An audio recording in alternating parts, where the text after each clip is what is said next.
আপনি ঋণ করেছেন, পরিশোধ করতে পারেন না, দেনার মধ্যে ডুবে আছেন, কোনো কুল কিনারা পাচ্ছেন না, আপনি এই দোয়াটি প্রতিনিয়ত আমল করে দেখেন, আল্লাহ আপনার ঋণ পরিশোধ করার ব্যবস্থা করে দেবেন। নবী সাল্লাল্লাহু আলাইহি ওয়াসাল্লাম ঋণ পরিশোধ করার জন্য এই দোয়া হযরত আলী রাদিয়াল্লাহু তাআলা আনহুকে শিখিয়েছিলেন।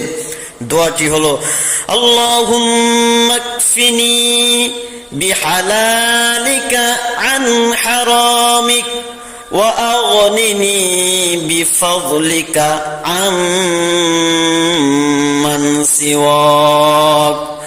অর্থ, হে আল্লাহ, আমাকে তোমার হালাল রুজি দান করে হারাম থেকে আমাকে হেফাজত করো এবং নিজ অনুগ্রহে আমাকে তুমি ছাড়া সবকিছু থেকে স্বাধীন করে দাও। তিরমিজি শরীফে 3563 নম্বর হাদিস।